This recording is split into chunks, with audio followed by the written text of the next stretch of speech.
This is the Star News Brief. I'm Joely Regi. Only 2 days after Obado, proprietor of the Cafe Deli restaurant, opened a third branch, President Uhuru Kenyatta announced additional tighter measures to curb COVID-19. Social distancing, regular hand washing, and wearing of masks had become the new normal, and many entrepreneurs, Obado included, had high hopes business would improve. Then came the third wave of COVID. New guidelines prohibit anything except takeaway services. Evening curfew was shortened from 10 p.m. to 8 p.m. In your copy of the Star on Thursday, read how business owners are groping in the dark, uncertain of what the next day holds. Get a copy of the Star by subscribing to our e-paper for only 10 shillings by dialing star 550 star 3 hash. The cash crunch in the 47 counties has deepened amid revelations that allocation to the devolved units are at least 3 months behind schedule. Governors have lamented that the cash crisis comes in the middle of a deadly pandemic, dealing a blow to their efforts to battle COVID-19. The county chiefs said counties are yet to get 85.2 billion shillings 2 months to the end of the financial year.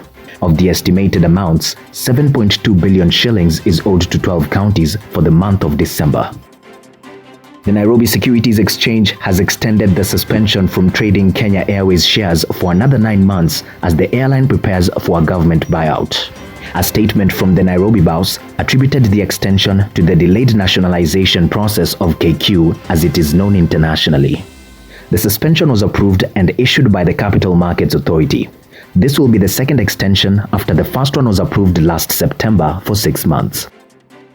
Intersex persons could soon be in a position to get children through surrogacy as MPs move to set legal avenues.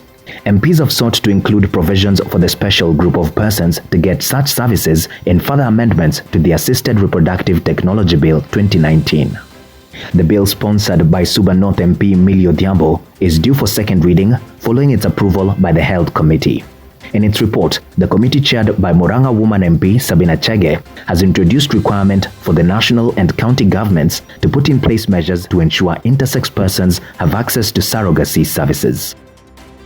Sada Makame, a member of the Pemba community in Kwale County, has spent her whole life feeling devastated and uncomfortable on the only land she calls home. Her voice breaks as she recounts her story while tears cloud her eyes, turning them red. The 52-year-old is one of the many stateless people who have suffered as they clamor for citizenship. The Kenya Human Rights Commission estimates there could be more than 18,000 stateless community members in Kenya. Some are the Makonde from Mozambique, Rundis from Rwanda, and Shona from South Africa. Get a copy of the Star by subscribing to our e-paper for only 10 shillings by dialing star 550 star 3 hash.